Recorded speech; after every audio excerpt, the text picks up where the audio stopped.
Mesdames et messieurs, bonjour et bienvenue au 13h de ce dimanche sur Twi TV. Voici pour vous les titres. Le gouvernement burkinabé, avec à sa tête le Premier ministre Albert Ouedraogo, à l'École nationale de sous-officiers d'actifs et à l'Académie de police. Ces visites s'inscrivent dans le cadre du programme d'immersion au sein des forces de défense et de sécurité décidé en Conseil des ministres. Ces militaires d'un jour ont pu s'imprégner des réalités que vivent les FDS dans un contexte marqué par la recrudescence des attaques terroristes.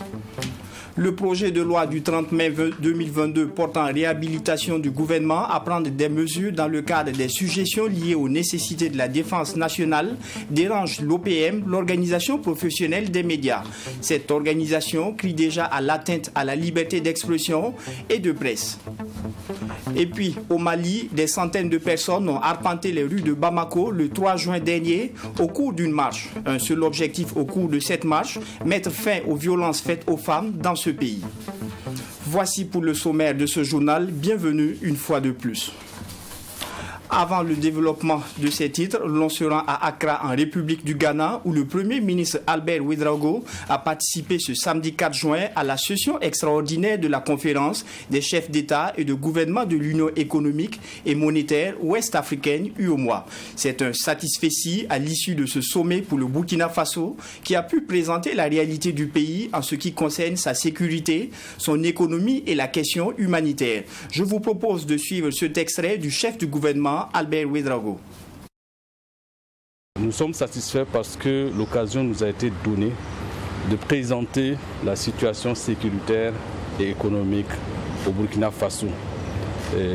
Donc cette situation, nous l'avons donc présentée en insistant donc sur le fait qu'aujourd'hui, il y a de plus en plus de l'amélioration avec la montée en puissance des forces de défense et de sécurité.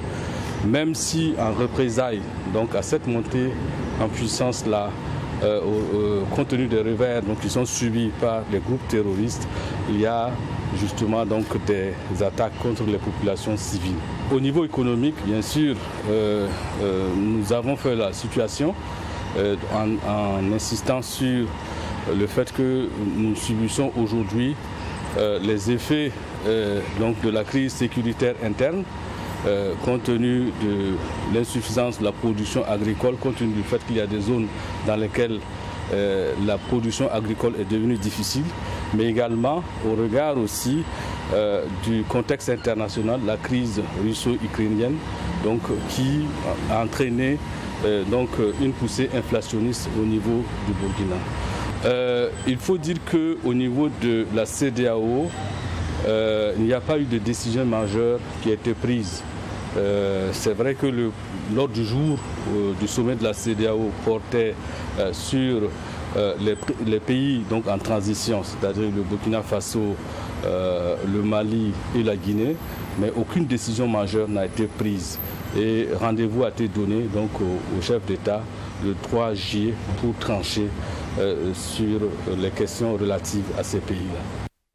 Programme d'immersion au sein des forces de défense et de sécurité, le Premier ministre et les membres du gouvernement poursuivent les visites. Après l'état-major général des armées et l'armée de l'air, c'était au tour de l'École nationale des sous-officiers d'actifs ENSOA et l'Académie de police de recevoir ce 3 juin la délégation gouvernementale. Sur place, la délégation a pu échanger avec les responsables des deux écoles, visiter les locaux et toucher du doigt les réalités des élèves et encadreurs. Abdoul Rahim Yéyen.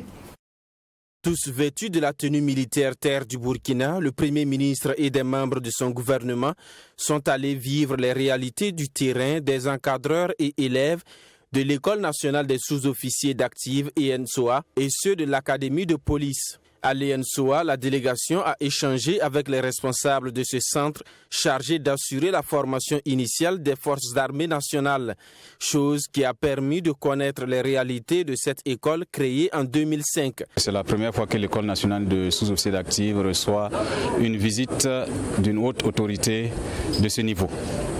Et donc c'est une date mémorable pour nous. Le défi de l'école, c'est déjà placer l'école sur un certain échiquier qui lui donne un label de qualité reconnu par tous, mais également continuer à fournir aux forces armées des cadres outillés pour relever les défis sur le terrain et aider l'armée à accomplir ses missions comme prévu.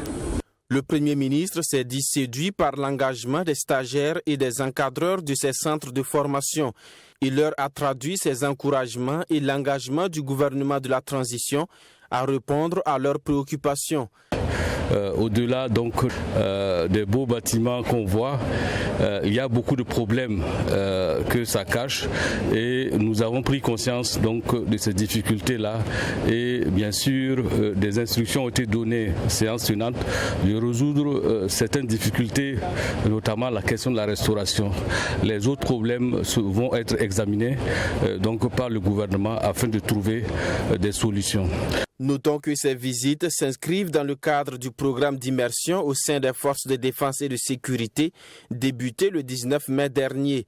L'objectif est de permettre aux membres du gouvernement d'être mieux imprégnés des réalités que vivent les forces de défense et de sécurité dans ce contexte d'insécurité. Éducation inclusive, la Coalition nationale pour l'éducation pour tous a tenu vendredi dernier un atelier pour une prise en compte effective des élèves en situation de handicap. Organisé au profit de l'Union nationale des établissements d'enseignement privés laïcs, cet atelier a permis de sensibiliser et mobiliser les participants pour un droit à l'éducation de ces enfants en situation de handicap. Michael Tougri pour le compte-rendu. Au Burkina Faso, 3,2% des enfants scolarisés sont en situation de handicap. Victimes parfois de préjugés et de stigmatisation, certains de ces enfants handicapés sont exclus du système éducatif. Et même s'ils sont maintenus à l'école, le taux d'échec reste très élevé. La Coalition nationale pour l'éducation pour tous veut changer cette perception négative sur les enfants en situation de handicap. Et cela à travers cette session de formation, de sensibilisation des membres de l'Union nationale des établissements d'enseignement privé laïque. On considère qu'au niveau du public, nous sommes déjà dans une dynamique d'expérimentation. Il est tout à fait important qu'au niveau du privé aussi, nous puissions sensibiliser donc pour que les acteurs soient impliqués. Vous savez, les privés, aujourd'hui, quoi qu'on dise, occupent en tout cas une part importante des effectifs de l'éducation. Il s'agit essentiellement de les amener à comprendre le sens de l'éducation inclusive. Pourquoi l'éducation inclusive? Comment faire en sorte qu'au niveau du privé, l'éducation inclusive soit prise en compte dans les pratiques éducatives. Pour la Coalition nationale pour l'éducation pour tous les enfants sont égaux et ont droit à l'éducation.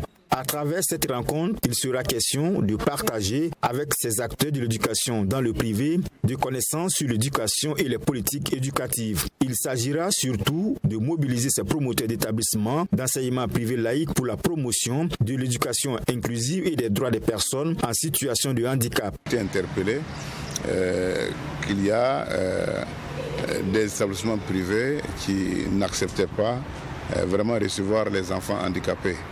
Alors, donc nous sommes rentrés vraiment en plaidoyer avec la direction régionale de l'enseignement préscolaire primaire et non formel, donc pour que ces enfants-là puissent bénéficier effectivement de leur droit à l'éducation.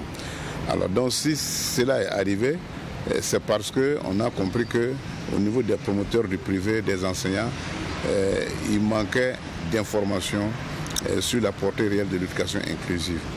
Au niveau international, la nécessité de l'éducation inclusive est affirmée à travers l'ODD 4. D'ici à 2030, il est question, entre autres objectifs, d'assurer une éducation inclusive et équitable de qualité et promouvoir des possibilités d'apprentissage tout au long de la vie pour tous. Au Burkina Faso, cet engagement est aussi une priorité et tous les acteurs du système éducatif sont mobilisés pour être au rendez-vous.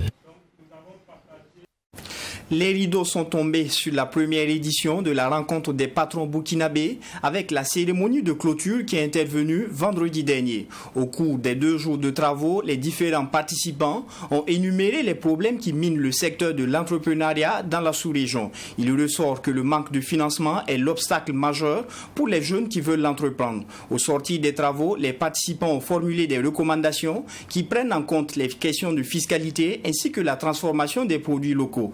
Mamidriana Kamabou.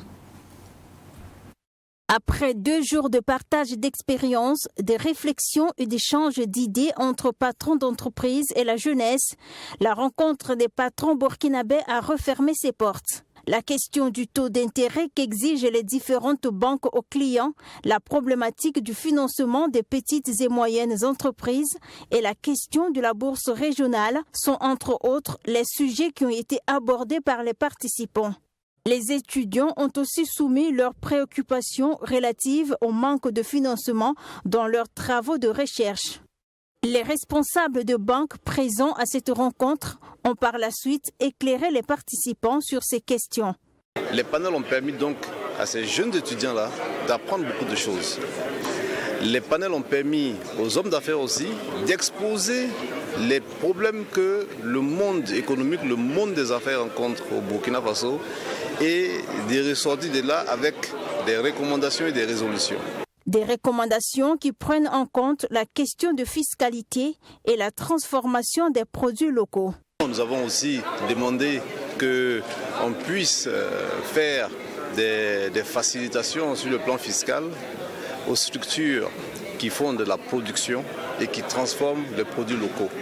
Parce qu'aujourd'hui au Burkina Faso, il faut qu'on produise ce que nous transformons et qu'on consomme ce que nous produisons. Cette rencontre, qui à sa première édition a connu la participation de plusieurs chefs d'entreprise de la sous-région qui se disent satisfaits de l'organisation et du contenu des débats. De façon générale, c'est avec satisfaction que nous repartons au Togo et peut-être réfléchir à cette initiative et s'inspirer de ça pour mobiliser également les acteurs du Togo. Nous pensons qu'avec l'expérience de Burkina, nous allions travailler pour mettre ensemble une organisation pour que dans le futur, qu'on puisse avoir les moyens de communiquer pour mieux faire avancer les choses en ce qui concerne le développement de toute la région. Le développement des infrastructures et des services liés à la numérisation des administrations publiques et privées, l'organisation et l'implication de la diaspora dans le processus de création d'entreprises au Burkina Faso sont également des recommandations faites par les participants au sortir de cette rencontre qui s'est tenue du 2 au 3 juin 2022. La construction d'un État endogène est bien possible au Burkina Faso, mais pas avec le français comme langue nationale. C'est une déclaration faite par le professeur Basile Guissou à la conférence publique organisée vendredi dernier par le Forum d'Italien. Regard critique sur les rendez-vous manqués de la démocratie, comment construire des institutions qui répondent aux aspirations des Burkinabés. C'est le thème décortiqué par les 3 panélistes composés du professeur Basile Guissou, le professeur Jacques Nanéman et le docteur François Dassis Palme. Maxime Jean-Eudes Bambara pour le reportage. Les professeurs Basile Guissou, Jacques Nanema et le docteur François Dassis Palme, 3 panélistes pour tenir en haleine l'auditoire à cette conférence publique organisée par le Forum d'Italien sur le thème « Regard critique sur les rendez-vous manqués de la démocratie, comment construire des institutions qui répondent aux aspirations des Burkinabés ». Sur le premier sous-thème, critique politique des institutions et de leurs animateurs au Burkina Faso, l'homme politique, après une clarification des notions État et nation, s'est interrogé sur la possibilité de la construction d'un État endogène au Burkina Faso. Pour le sociologue et chercheur à la retraite, professeur Basile Guissou, cela est bien possible, mais pas avec la langue française. La Chine a un État et un gouvernement fait par des Chinois, pour les Chinois, et parlent leur langue. Ils ne parlent pas la langue française en Chine. Nous, c'est ça. Depuis 1960, on dit que nous sommes des Français. J'ai dit c'est faux. Nous sommes des apprentis de la langue française. Ça ne nous amènera nulle part. la justice, le Conseil national de la Révolution a actionné la justice, a créé les tribunaux populaires de la Révolution. Qui en parle aujourd'hui? Personne. Écoutez, nous ne sommes pas des poussins d'hivernage. La classe politique burkinabé a les moyens de construire des institutions endogènes. Sur le deuxième sous-thème relatif aux attentes morales des populations vis-à-vis des politiques, le professeur Jacques Nanema relève que l'homme est un être de valeur et il veut aussi que la politique soit un espace moral. Pourtant, politique et morale ne font pas toujours bon ménage selon le philosophe. Pour arriver donc à construire des institutions qui répondent aux aspirations de Burkinabé, ces derniers doivent dans un contrat social se définir une éthique politique. J'essaie de faire la différence entre morale et moralisme parce que le moralisme voudrait que finalement la politique soit envahie totalement par la morale et donc ça voudrait dire qu'on va installer un État religieux ou un État purement et simplement moral. Or, si on installe un État moral, ça veut dire si je ne suis pas musulman et que, par exemple, il y a un État musulman qui est installé au Burkina, ça veut dire que je n'ai plus de place ici. Si on installe un État chrétien alors que je ne suis pas chrétien, donc ça veut dire que je n'ai pas ma place ici. Donc je proposais qu'en lieu et place de tout ça, qu'on aille vers une éthique politique. Et l'éthique politique, ce n'est pas une morale qui descend du ciel ou qui descend du mont Sinaï, c'est l'effort entre nous, dans nos différences, de convenir dans un contrat social de ce que nous allons faire, de la manière dont nous allons vivre ensemble, le civisme par exemple. Donnant des clés pour la construction d'une conscience nationale, le docteur François d'Assis Palme indiquera que les Burkinabés devront d'abord se considérer comme fils et filles d'une même nation, et ce, malgré leur appartenance religieuse, confessionnelle et ethnique. Si nous voulons construire des relations interethniques, intercommunautaires viables, c'est une culture de la non-violence, 2, il faut dépasser le sang, 3, et il faut accepter la rencontre de l'altérité, de cultiver des valeurs universelles. 4, au niveau administratif, par exemple, ce que j'ai dit tout à l'heure, il faut penser à ouvrir, c'est-à-dire que mettre l'accent sur la compétence et non sur le sang. Cette première conférence du Forum d'Itanier, après son lancement le 19 mai dernier, a connu la mobilisation des différentes couches sociales. Conférence à l'issue de laquelle un appel a été lancé aux populations à l'éveil des consciences pour assurer la veille afin que la transition prenne la meilleure trajectoire possible. Le MOJED, entendez par là le mouvement des jeunes engagés pour le développement, estime que le mal burkinabé est endogène. C'était au cours d'une conférence de presse organisée hier samedi et qui a porté sur la situation nationale et le bilan de la politique étrangère du Burkina Faso. Pour ce mouvement, la politique politicienne a pris le dessus sur la politique de développement. Un mal qui, selon eux, a assez duré et qui doit être soigné avec des décisions courageuses et pérennes. Alexis Wenkouni, Belem Naba. Le mal burkinabé est endogène. Le système politique qui constitue la locomotive du développement d'un pays se retrouve être le service d'un parti politique ou d'un homme politique. Une situation qui crée un manque de vision politique claire du développement. C'est le constat fait par le MOJED, le mouvement des jeunes engagés pour le développement. Pour le MOJED, cette posture du pays entrave le développement des différents secteurs d'activité, dont celui de la sécurité. La dégradation continue de notre climat sécuritaire depuis 2016 est la cause d'un manque d'une politique de sécurité nationale efficace et inclusive. Un constat matérialisé par un renseignement limité, moins équipé et politisé. L'absence d'un mécanisme endogène dans le règlement des conflits créant des scènes de frustration et de vengeance. Une armée défaillante et de capacité de réaction limitée. Une crise d'intérêt entre les corps et intra-corps compliquant la coordination des actions sur le terrain. Et enfin, une politisation de l'armée créant ainsi une crise de confiance entre FDS et population. La diplomatie burkinabé est basée sur des relations entre les gouvernants et manque d'influence pour peser dans les négociations régionales et internationales, remarque le MOJED. Notre diplomatie est jusque-là basée sur des relations personnelles des gouvernants et non sur des relations d'intérêt commun entre nations.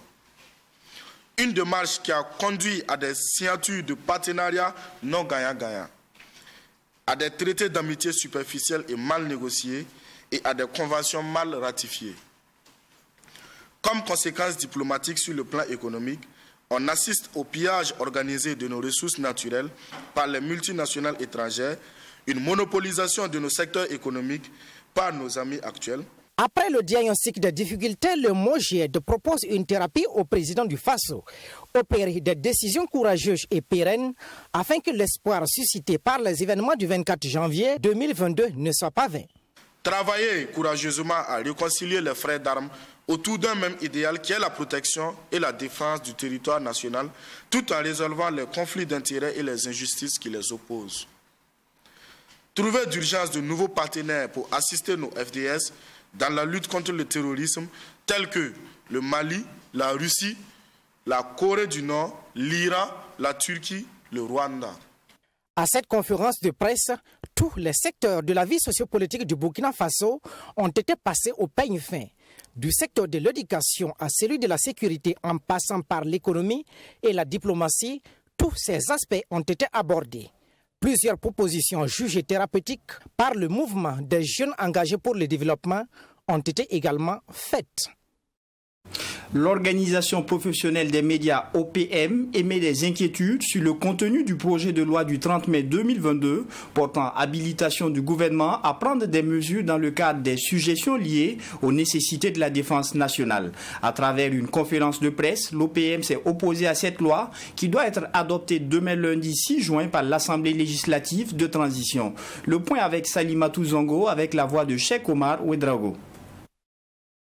Les députés de l'Assemblée législative de transition examineront le 6 juin prochain le projet de loi du 30 mai 2022 portant habilitation du gouvernement à prendre des mesures dans le cadre de suggestions liées aux nécessités de la défense nationale. Bien avant l'examen du dit projet de loi, les organisations professionnelles des médias émettent déjà des inquiétudes quant au contenu qu'il renferme. Selon les premiers responsables des dites organisations, l'application de cette loi, si toutefois elle est adoptée, pourrait porter atteinte à la liberté d'expression et de presse. Que devrons-nous entendre par suggestion liée à la défense nationale quand on sait que la défense nationale est un vaste champ diffus et transversal? Le gouvernement aurait dû être plus explicite dans l'exposé des motifs pour dire exactement de quoi il s'agit et pourquoi les recours à l'Assemblée législative de la transition rendraient inefficace son intervention. Il y a un risque que cela devienne un fourre-tout et une occasion de confisquer les libertés. Cette loi est ambiguë et ne nous permet pas de voir son champ réel d'application.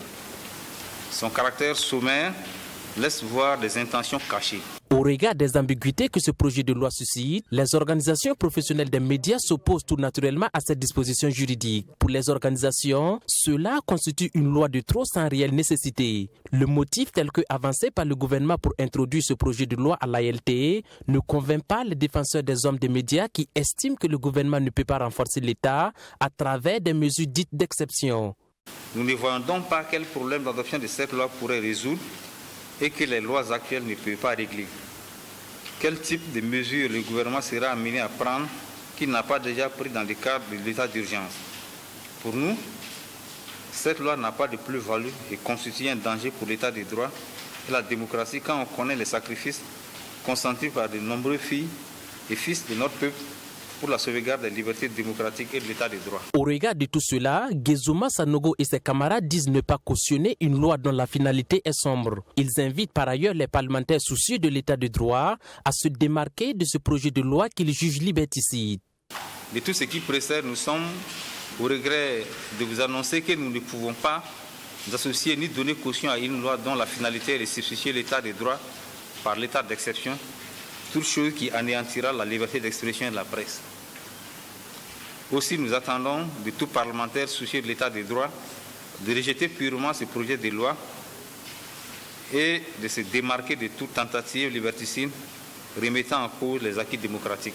Les organisations professionnelles des médias comptent mener des actions légales en cas de passage du dit projet, car elles estiment que la presse est un allié et non un adversaire. À noter que l'OPM regroupe 11 fêtières qui se sont données pour mission de garantir et de défendre la liberté d'expression et de presse. 6132 membres du bureau burkinabé du droit d'auteur BBDA se succèdent depuis le 31 mai dernier dans les guichets BBDA de Ouagadougou et Bobo-Dioulasso pour les répartitions de mai 2022. L'artiste ayant le plus gros montant s'en sort avec environ 9 millions de francs CFA, tandis que le plus faible montant à percevoir est de 3 000 francs CFA. Pourquoi un tel écart et quels sont les critères de répartition? Ces questions ont poussé nos reporters à approcher les premiers responsables de la répartition au sein du BBDA. Reportage. Ambiance particulière dans la cour du bureau burkinabé des droits d'auteur BBDA ce vendredi. Pour cause, depuis le 31 mai et cela jusqu'en août prochain, 6132 membres du BBDA sont invités à se présenter à la caisse pour toucher ce qui leur revient de droit. La somme la plus élevée qui doit être perçue au cours de cette répartition est de 9 millions de francs CFA, pendant que le plus faible montant est inférieur à 3 000 francs, 2 600 francs CFA pour être plus exact. Entre incompréhension pour certains et compréhension pour d'autres, le critère de répartition est diversement apprécié par les artistes. Franchement, moi, mon cauchemar là, c'est de gagner les 3 000 là. Voilà, le plus bas prix que... voilà. Est-ce que vous voyez un peu? Voilà, mon cauchemar, c'est de prendre les 3 000 là. Parce que je me dis qu'on a assez charbonné depuis 2017 jusqu'à présent. Si on doit venir prendre 3 000 francs, c'est dingue. Je pense que s'il y en a qui peuvent avoir jusqu'à 9 millions, c'est de 2 900 à 9 millions, c'est bien. 9 millions, c'est bien. Ça veut dire que ceux qui sont à 2 500, peut-être ils n'ont pas bien travaillé. Ou peut-être c'est des nouveaux déclarants. On n'en sait pas. Donc cette personne, s'il arrive à avoir 2 900, il doit grouiller, atteindre ceux qui sont à niveau. Ça veut dire qu'il doit grouiller, travailler plus. Parce que s'il y a 9 millions, c'est qu'il y a eu du travail quelque part. D'une valeur de plus de 800 millions de francs CFA, la répartition de mai 2022 concerne 3 types de droits selon la directrice de la répartition. Sur la question de la répartition des différents montants entre les artistes, la première responsable de la répartition s'explique avec un exemple les diffusions de la télé interactive 3TV. Même si l'artiste a été joué une seconde à 3TV, on l'a mis juste et puis après il y a eu un interlude et puis on a coupé, il a des droits. Donc si on divise le montant que 3TV paye par le volume exploité, on aura une seconde d'œuvre exploitée. Ça se fait par seconde. Et si l'artiste a été joué une seconde, il aura une seconde et une fois, c'est la part qu'il aura. En fait, il faut dire que tous les artistes qui sont venus, il y a eu 6132 artistes qui sont bénéficiaires de cette répartition-là. Ils ont un minimum de droits qu'on les paye. Et cette fois-ci, c'est 2200. Donc l'artiste qui a eu le plus petit montant, c'est quoi, 4 francs. Il aura les 4 francs plus les 2000, le droit minimum payable qu'on lui sert. Pour l'écart financier existant entre les acteurs à cette répartition, Armel Compaoré s'explique également. Ceux qui ont 1 million, plusieurs millions, ce n'est pas seulement à la radio ou à la télé que leurs œuvres sont jouées. Ils ont fait des festivals, ils ont fait des concerts, leur œuvre a été utilisée par des sociétés comme musique de publicité, comme musique d'attente, comme... musique de film. L'artiste burkinabé Barça Premier, dit le 10, fait partie de ceux ayant touché un gros lot. À la caisse du bureau burkinabé des droits d'auteur, il s'en est sorti avec plus de 2 millions de francs CFA. Je pense que c'est au niveau des scènes musicales. J'ai beaucoup presté avec des réseaux, voilà, des réseaux qui sont connus, que vous connaissez vous-même. Donc c'est les réseaux qui payent un peu plus mieux. J'ai presté avec beaucoup de réseaux, j'ai eu à faire des tournées et je pense que c'est ce qui a augmenté mon argent au niveau de la répartition, voilà, côté prestation. Je pense qu'on met tous la base du travail parce qu'il y a des artistes qui ne sont pas bien instruits dans le métier qu'ils font. Ça veut dire qu'ils n'ont pas les vraies informations. Rappelons que l'artiste ayant la plus grosse somme pour cette répartition de mai 2022 empoche la somme d'environ 9 millions de francs CFA, tandis que le plus faible montant à percevoir est de 2600 francs CFA. Je vous le disais en titre, plusieurs centaines de personnes ont marché le vendredi 3 juin dernier dans les rues de Bamako avec pour objectif de dire non aux violences faites aux femmes. Ce sont les cas d'assassinat de ces derniers mois qui ont motivé l'organisation de cette marche qui a connu la remise d'une déclaration au Premier ministre Choguel Maïga. Reportage de notre correspondant au Mali, Bouré Mansoulo. Cette marche dite blanche de ce vendredi 3 juin avait pour but d'interpeller les autorités de la transition qui doivent, selon les organisateurs, prendre des mesures dissuasives en vue de mettre fin aux cas d'assassinat et de viols récurrents ces derniers temps au Mali. Selon ces magistrats qui est venu soutenir la cause, il y a un vide juridique en la matière. Aujourd'hui, le code pénal ne prend pas en charge des cas de cruauté, d'assassinat contre les femmes. Il faut des textes dissuasifs de 20 à 30 ans d'emprisonnement. Là, ça va anéantir la montée en puissance de ces cas d'injustice et d'assassinat contre cette couche vulnérable. Le phénomène est arrivé à un tel point qu'il faut trouver dans l'urgence une solution, préconise cette ancienne ministre. C'est un phénomène de société, certes, mais il faut les causes profondes. Ça peut être l'orgueil de l'homme, ça peut être le fait qu'il soit considéré comme une fausse fierté, au lieu de comprendre, parce qu'un couple, ils doivent se comprendre. S'ils se comprennent, normalement, ils transcendent les problèmes. Mais à la date d'aujourd'hui, ça ne fait qu'exacerber. C'est dû à quoi? Nous-mêmes, on veut bien savoir c'est dû à quoi, et qu'une solution soit trouvée aujourd'hui à ce phénomène. Ces derniers mois, beaucoup de cas d'assassinat des femmes par leurs partenaires et viols d'enfants ont suscité de l'émoi dans le pays. C'est pourquoi cet homme religieux demande l'application de la peine de mort. Que les gens y tuent impunément, ils sont dans les prisons bien nourris que nous. Donc je marche avec les femmes aujourd'hui pour vraiment demander l'application de la peine de mort. Quand tu tues, tu dois être tué. Stop au féminicide au Mali, stop aux violences faites aux femmes, halte au viol d'enfants, ou encore nous donnons la vie, ne nous ôtez pas la vie, sont entre autres des messages qu'on pouvait lire sur les pancartes. Les crimes rituels sont légion selon les personnes atteintes d'albinisme qui sont massivement sorties pour la cause. C'est tout pour cette session d'information. Restez fidèles au programme de Twi TV, la télé interactive, et toute l'équipe technique et la rédaction se joint à moi pour vous souhaiter un agréable début de semaine pour demain. Au revoir.